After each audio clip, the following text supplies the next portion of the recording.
नाम के दो व्यक्ति रहते थे। रतनपुर गांव के करीब के जंगल में एक डायन का आतंक था। रतनपुर गांव के बहुत से लोग उस जंगल में गायब भी हो चुके थे। संपत और कप्ता उसी जंगल से गुजर रहे थे। अरे कप्ता भाई, हमें शॉर्टकट रास्ते से नहीं आना चाहिए था। यहाँ से जल्दी चलो। सुना है यहाँ पर लोग रहस्यमय तरीके से गायब होते हैं। ये जंगल बड़ा ही डरावना है। अरे मेरा चेला होकर तू बुजदिलों जैसी बातें कर रहा है। अरे कप्ता भाई, पिछले ही महीने सुखिया चाचा का बेटा इसी जंगल से लापता हो गया था, जिसका सुराग आज तक नहीं मिला। तुम तो वैसे भी 9 महीने शहर में बिताते हो और 3 महीने गांव में बिताते हो। तुम्हें क्या पता गांव में क्या चल रहा है? अबे तुम गांव के गवार क्या जानो शहर की आमदनी के बारे में? हैं? तुम तो बस सारा दिन मुंह उठाए गांव में फिरते रहते हो।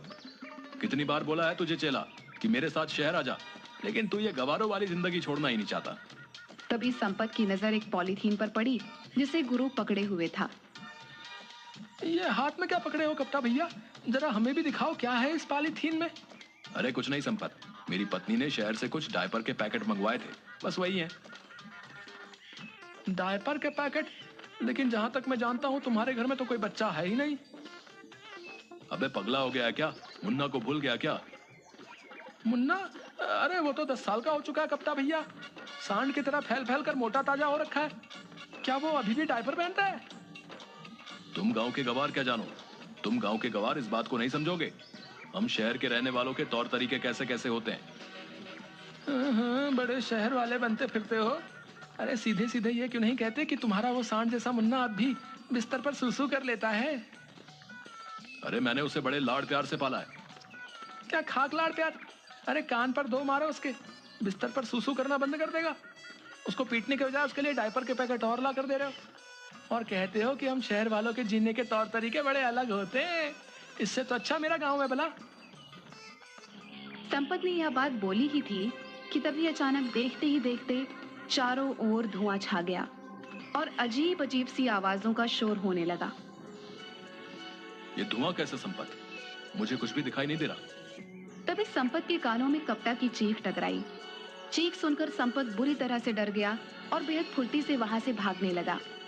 कुछ ही देर में संपत भागता हुआ गांव पहुंच गया और चिल्लाते हुए सबसे बोला, अरे गांव वालों, कहां मर गए तुम सबके सब? निकम्मो, तुम सबके सब जल्दी से मेरे साथ चलो, कप्ता भाई लापता हो गए हैं। संपत की बात सुनकर गांव का मुखिया गुस्से से बोला, क्या बात है संपत? क्या कुत्ते की तरह इतनी देर से भौंके जा रहा है? लगता है तू आज भी शराब पीकर आया है। कितनी बार कहा है तुझसे कि ज्यादा मत पिया कर, लिवर खराब हो जाएगा। अबे मर जाएगा किसी दिन। जल्दी चलो मुखिया जी, गजब हो गया। मैं कप्ता भाई को बस स्टैंड लेने गया था और लौटते हुए हम उसी जंगल से गुजर रहे थे जिस जंगल में वो डायन रहती है। अचानक चारों ओर धुआं धुआं छा गया और कप्ता भाई की चीख मेरे कानों में टकराई। मैं बड़ी मुश्किल से अपनी जान बचाकर भागा हूँ। तू दोस्त के नाम पर कलंक है हीरू। अपने जिगरी दोस्त को, जिसे तू अपना गुरु मानता है, उसे अकेला छोड़कर भाग आया और हम सब गांव वालों को निकम्मा बोल रहा है। अरे तो क्या करता, मैं भी उस डायन का शिकार हो जाता। हाँ, अगर मैं तेरी जगह होता, मैं अपने दोस्त का साथ कभी नहीं छोड़ता, भले ही मुझे उसके लिए अपनी जान ही क्यों नहीं देनी पड़ती। बस करो मुखिया जी, अब मेरा मुंह मत खुलवाओ। सब जानता हूं मैं। पिछली बार जब रतन चाचा का बेटा उस डायन का शिकार बना था, तब आप ही उसके साथ थे। मुझे सब पता है, लेकिन आपसे कोई सवाल नहीं कर सकता क्योंकि आप इस गांव के मुखिया जो ठहरे। संपत ने यह बात बोली ही थी कि कप्ता हांफता हुआ वहां पर आ गया और गुस्से से संपत से बोला, अबे साले, जब तेरे जैसे दोस्त मेरे पास हो तो फिर मुझे दुश्मनों की क्या जरूरत है? मुझे अकेला छोड़कर भाग आया तू। अरे कप्ता भाई, तुम सही सलामत वापस आ गए। मैं तो समझा कि तुम्हें डायन ने पकड़कर मार दिया। मैंने अपने कानों से तुम्हारी चीख जो सुनी थी। हाँ, मुझे उस डायन ने पकड़ लिया था, मगर जैसे ही उस डायन ने मुझे पकड़ा, मैंने एक जोरदार मुक्का उसके मुंह पर मार दिया और वहां से भाग आया। मैं उस डायन से लड़कर आ रहा हूँ और तू डर कर भाग गया। बड़े बहादुर बने फिरते हो कप्ता भाई। अगर इतनी ही बहादुरी थी तो फिर चीखे क्यों? अबे अगर कोई अचानक से पीछे से पकड़ लेगा तो चौंक कर तो हलक से चीख ही निकलेगी ना। अब तुम दोनों लड़ना बंद करो। गांव में न जाने कितने लोग उस जंगल से लापता हो गए। हमें इस समस्या का समाधान जल्द से जल्द करना होगा। कप्ता, तुम ही पहले ऐसे व्यक्ति हो जो उस डायन के चंगुल से सही सलामत आ गए हो। इसका मतलब तुम में उसका सामना करने की हिम्मत है। तुम ही हमें उस डायन से छुटकारा दिला सकते हो। मेरा दिमाग खराब हो गया क्या? अगर मैं जिंदा बचकर आ गया तो आपको क्या लगता है, तुम्हारे पानी पर चढ़ाने से मैं क्या चढ़ जाऊंगा? मैं तुम्हारे झांसे में नहीं आने वाला। जाओ जाकर कोई और बकरा ढूंढो। इतना कहकर कप्ता वहां से चला गया। मुखिया संपत की ओर देखने लगा। दिमाग खराब हो गया क्या मुखिया जी? मैं तो खुद ही बड़ी मुश्किल से जान बचा कर आया हूँ। तुम गांव के मुखिया हो, गांव वालों ने तुम्हें चुना है, तो तुम क्यों नहीं उस डायन से सामना करने के लिए जाते? अबे अगर मैं इस गांव का मुखिया हूँ तो क्या मैं अपनी जान गवा दूं? मुखिया ने इतना बोला ही था कि तभी एक बेहद बूढ़ा व्यक्ति जिसकी उम्र करीब 100 साल के आसपास थी, लाठी पकड़े हुए लड़खड़ाता हुआ वहां पर आ गया और कपकपाती आवाज में मुखिया की ओर देखकर बोला, चिंता मत कर, मैंने टेलीफोन के जरिए एक बहुत पहुंचे हुए साधु को उस डायन के बारे में बता दिया है। आज रात वो आने वाला है। देखना वो साधु अपनी शक्ति से उस डायन को जलाकर राख कर देंगे। हाँ। अचानक वो बूढ़ा खांसने लगा। उसके हाथ से लाठी छूट गई और वह गिर गया। उसे गिरता देख मुखिया गुस्से में संपत की ओर देखकर बोला, अबे देखता क्या, उठा इसको। ये झुमरी के परदादा भी ना, जब इनसे चला नहीं जाता तो फिर ये घर से बाहर निकल कैसे आते हैं? तभी अपने परदादा को ढूंढते हुए झुमरी वहां पर आ गई। ये तुम्हारे ही परदादा है ना? इन्हें घर के अंदर बंद करके रखा करो। झुमरी ने संपत से बोला, हर बार इन्हें घर पर बंद करके बाहर जाती हूँ, पर पता नहीं कैसे दरवाजा खोल लेते हैं।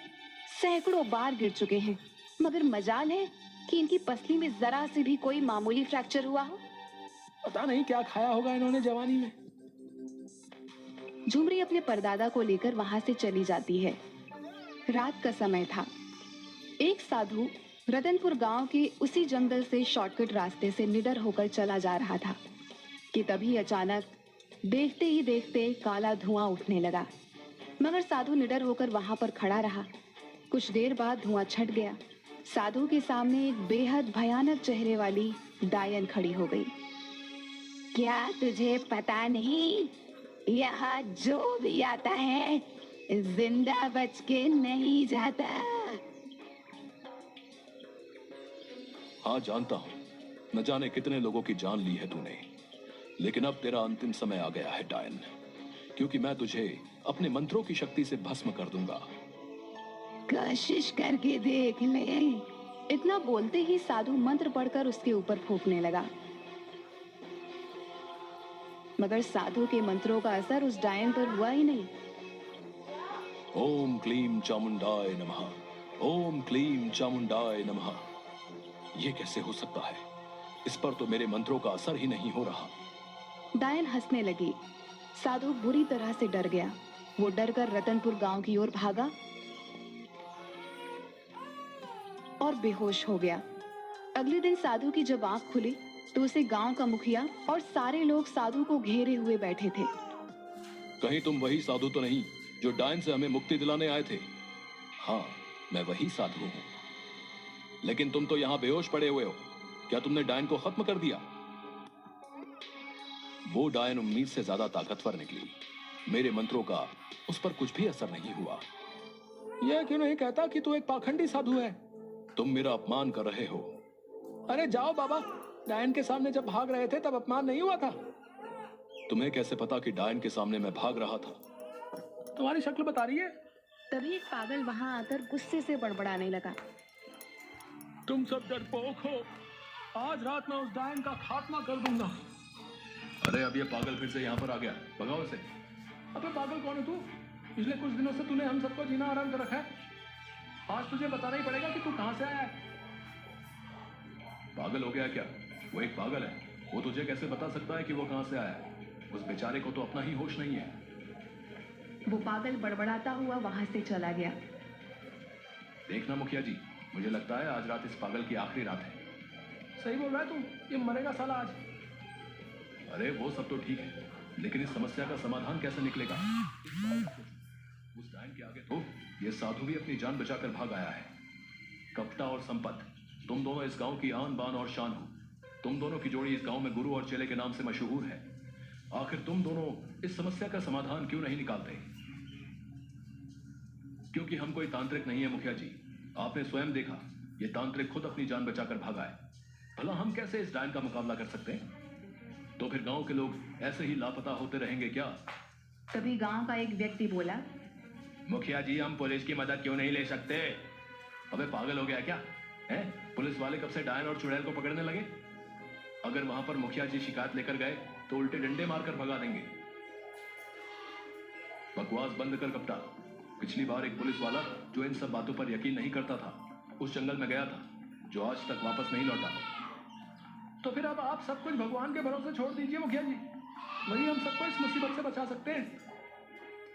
कुछ दिनों बाद उस डायन का आतंक इतना ज्यादा बढ़ गया कि रतनपुर गांव के लोग रतनपुर छोड़कर दूसरे गांव की ओर जाने लगे।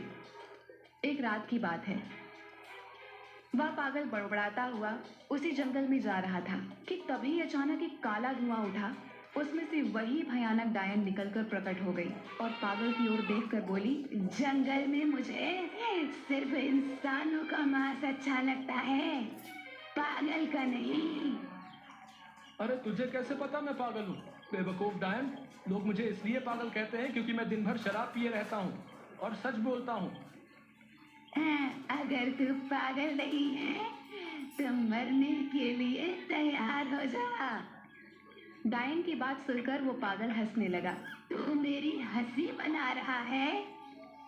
सच तो यह है कि तू डायन है ही नहीं।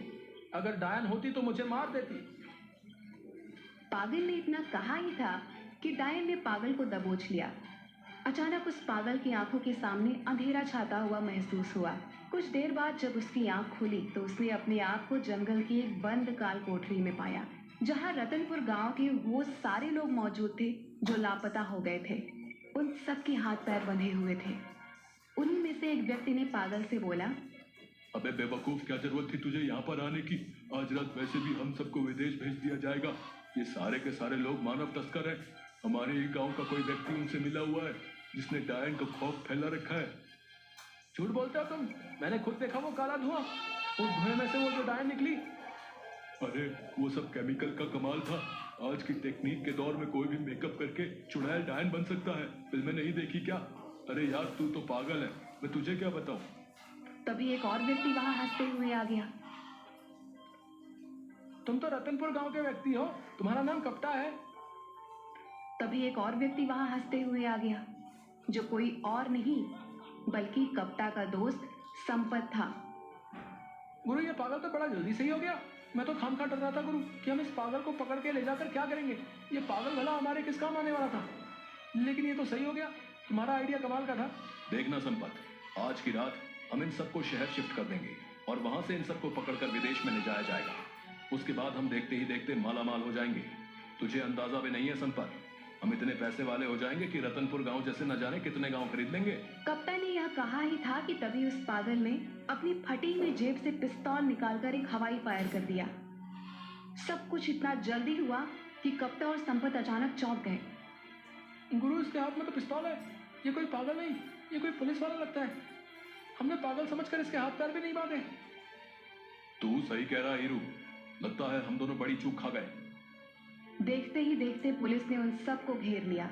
सारे पुलिस अधिकारी उस पागल को सैल्यूट करने लगे।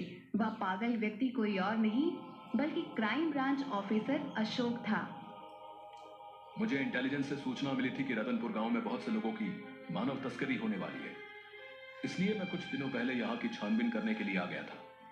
यहाँ आकर डायन की अफवाह सुनकर मुझे पक्का यकीन हो गया कि कोई और नहीं बल्कि कोई मानव तस्कर ही होगा जिसने डायन का खौफ फैला रखा है, ताकि पुलिस और लोग डर की वजह से इस जड़ की तह तक न जाएं। और इस काम के लिए मेरी मदद गांव के मुखिया ने की।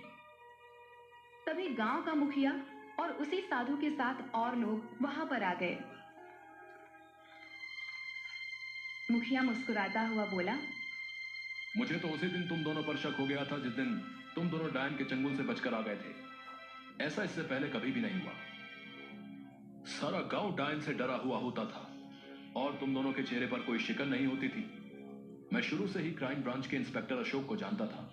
मुझे पक्का यकीन हो गया था कि मेरे गांव में कोई डायन वायन का प्रकोप नहीं है, बल्कि ये तो किसी मक्कार इंसान की ही करतूत है। और तुम दोनों के ऊपर शक उस दिन और ज्यादा पक्का हो गया जिस रात डायन से मेरा सामना हुआ। डायन को भगाने के लिए मैंने बेहद प्राचीन मंत्र पढ़कर फूंके, मगर डायन टस से मस नहीं हुई।